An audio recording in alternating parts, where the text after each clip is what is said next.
Di mo ba kami na-miss, Attorney Kaya Claire? Ay, of course, kayo pa. Oh. Kayo pa. Naku, Partner, kayo yung programang nauuna sa amin. Lagi Ay, tayo tama. Oo, Oo. taon ang So ito na nga, yan na yung bagong PCO na si Attorney Claire Castro. And bakit sila nag-hire ng PCO? Tingnan natin kung bakit may bago silang attack dog. Ito, tingnan natin ang mga post ng Malacanang ito sa PTV. PTV means official page to ng Malacanang. Buksan natin tong mismong page ng Malacanang. Marcos Legacy. Ito yung interview ni Ortiga na tingnan natin yung likes. Hindi lang talaga nagla-like. Kita mo talaga na pinagtatawanan na talaga yung Malacanang kahit anong pambubula nila sa mga tao. Kita mo talagang yung majority ng mga Pilipino ay tinatawanan na siya. Tingnan mo yung ito. Itong post nila sa PTV. 333 lang. Tingnan natin yung mas marami yung tinatawanan sila sa mga post nila. Kaya kailangan talaga nila ng attack dogs. Tingnan mo, 7 likes lang. May love reaction pa. Tingnan mo.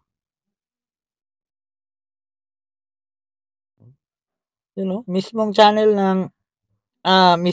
ni ng Malacanang ng Philippine State Control Media ito. So sa Malacanang ito, mismong channel nila, walang nagla-likes. Wala. 760 views lang. 32 minutes ago to. So 8 lang yung nag-react. So kailangan talaga nila ng attack dogs. Dapat talaga ang attack dog nila is 5. Para matabunan yung kuan nila. Para baka mauto pa nila yung mga majority ng Pilipino. So, ayan tingnan nyo. So, tingnan naman natin ngayon ang post ng mga Duterte.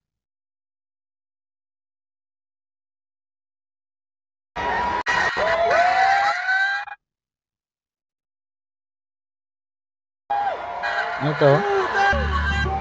So, pinagaguluhan ng mga tao. So, tingnan mo sa Cebu. Ang daming mga nanonood. Daming pumunta.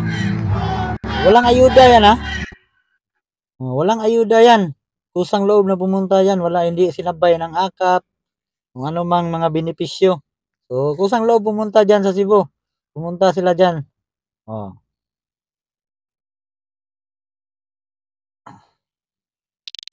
ang daming nood tingnan mo. Panay sigaw Duterte. Kumpara mo sa mga rally ng PBBM. Halos maubos na yung tinig ni Andro wala. Parang malungkot yung rally nila. Sa ngayon, talo na talaga sila sa survey. So, tingnan nyo ang mga balita-balita, mga reaction sa Facebook. Tingnan nyo. Kayo mismo ang tumingin kung sinong mas lamang. Tingnan nyo ang mga sagot niya sa sa media. So, just a clarification. So, ibig sabihin, hands off si Presidente doon sa gold reserves kasi PRRD mentioned or is accusing the Marcos family of stealing and selling the country's gold. Just so it's clear. Okay. Hindi pa to campaign joke ulit ni dating Pangulong Duterte? Hindi ba tayo nasanay dun sa jet ski promise niya? Na nung naniwala tayo halos sa mga sumuport. Sino ba namang maniwala sa sabihan kang magpunta ng jet ski doon sa Spratlys? Hindi naman naabot yung jet ski dyan sa Spratlys kung jet ski lang yung gamitin mo. Tanga lang talagang maniwala dyan. Totoo yan. Hiwalay nyo kasi yung joke at saka yung fact. Bakit ba kayo naniwala na kayang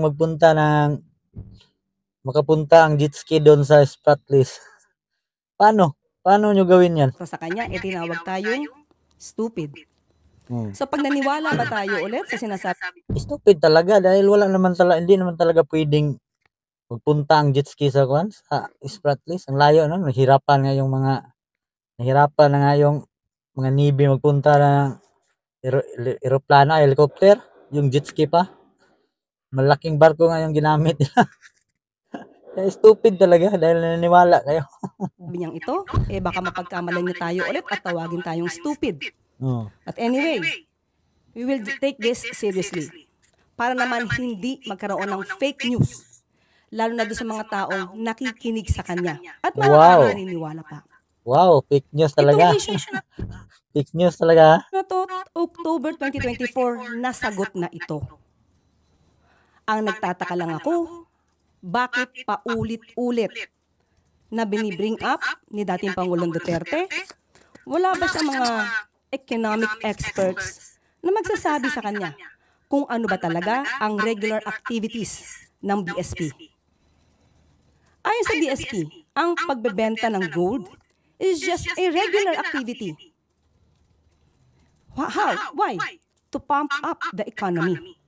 Even Regular para mo pump up ang at the time of former President Duterte, trabaho na ito ng BSP. Hindi niya ba alam iyon? Okay, now, sinabi nga dito, ang pagbebenta ng gold, kung mataas ang presyo, dapat ibenta. Sinabi din ng BSP, hindi pwede silang mag-hold that much of a gold. Okay, now, ang nagtataka lang tayo, bakit hindi ito alam ng dating Pangulo? Siguro bago siya magbigay ng itong klaseng intriga, mapapansin nyo sa kanyang mga statements, hindi naman detailed. Anong proof niya? Again, as a lawyer. He is a lawyer. He became a fiscal. Alam niya kung paano magkuha ng ebidensya, no? To get the truth. Bakit sa kanya? Parang wala siyang ebidensya. Laging paintriga. All we want here is evidence.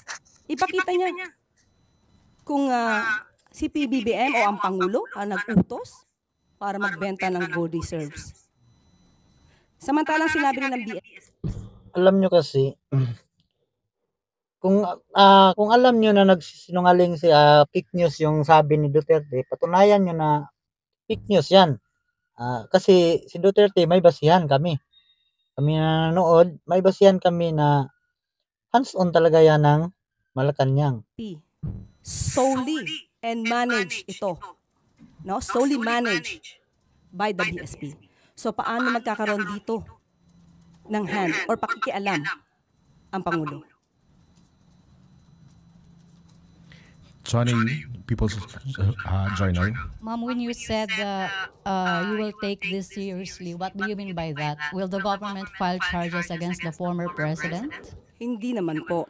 Sasagutin lang namin yung mga joke na lagi niya sinasabi. Since tayo ay sumasagot dito ng seryoso, baka sa susunod sasabihin na naman ng mga supporters niya, hindi niyo na naman kilala si dating. So alam nyo palang joke, so bakit nyo kailangan sagutin ng seryoso? I-jokes lang pala yun. Pangulong Duterte, puro joke yan. So ito ba mga sinasabi niya during sa kanilang rallies or campaign rallies? Joke ba o seryoso? We have to know that. And also, ma'am, would you know under the Marcos administration kung ilan na pong gold ang naibenta? So ayan. We're talking facts. Ayan. Yan ang saan ang facts mo na alam mo ang mga pinagsasabi mo. So tinatanong ka ngayon kung ilan na bang gold ang nabinta. So ang dami mo ng daldal, dami mo ng salita tungkol diyan sa mga gold, no.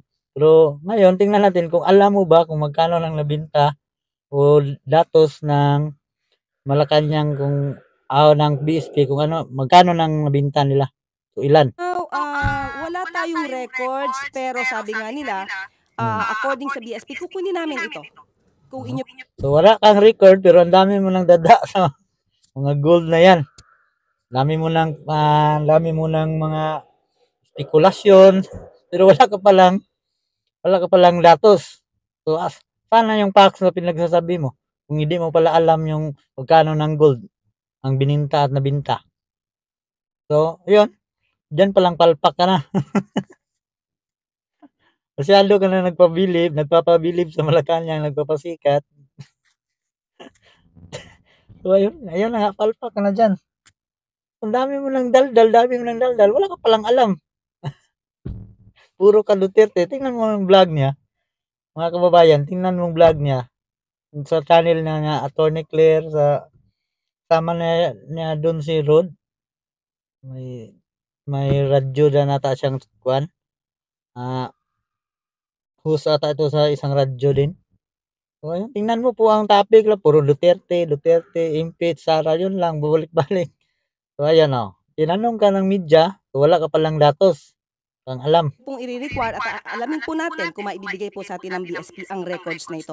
Pero ang sabi nga po nila, mas Wala kang record, pero ang dami mo nang sinasabi. Parang alam mo nang lahat. So, ayun, sinong nagsasabi ng to? Totoo. Sinong nagsasabi ng PAC? Paano ka naging PAC kung wala ka palang record? tumaas pa po ang GIR natin to $106.3 billion. So, ibig sabihin, hindi tayo. Wala tayong problema sa gold reserves natin. Walang problema sa gold. Tumaas, walang problema. Saan nga ang datos mo? Sabi ng kuan, so, bakit iba yung sabi ni Aimee dati? Salita ni Duterte ng huling rally, di ba? Nagkagulo ang mga media. Puro na naman Duterte yung topic nila.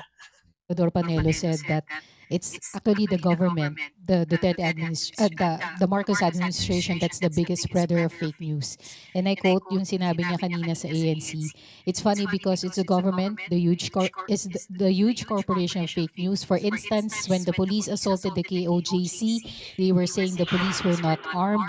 They say there were no blanks in the BICAM report, which was the basis of the enrolled bill that was signed into law. Your comment na po. So, magandang tanong yan. No. Magandang tanong ng isang taga-ABCBN reporter.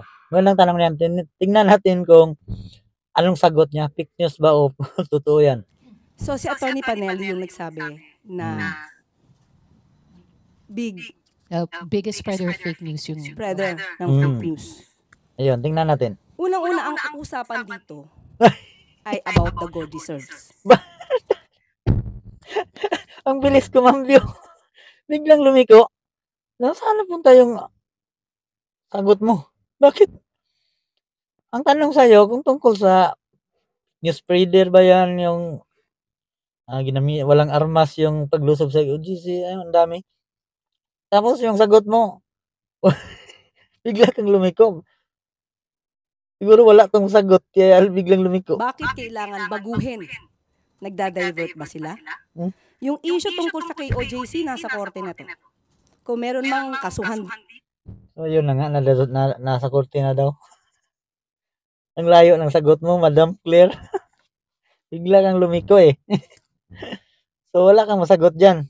Dahil, siguro, natamaan yung amo mo, kaya liko ka na lang sa gold. Sa speech kasi ni Duterte doon sinabi niyang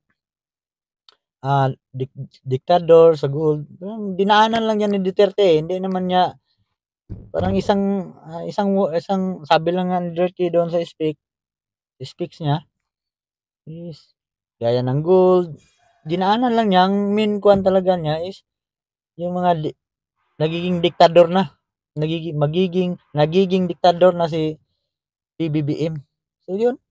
Yung gold, hindi naman yun ang main topic doon sa speaks ni Duterte. Bakit? Pag wala kang masagot, divert ka sa gold. Dito, sa korte ito.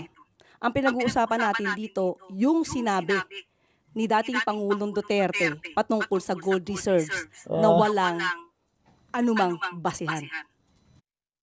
So, hindi ka na pwede palang tanungin sa ibang mga issue. Gold lang talaga yung goal mo.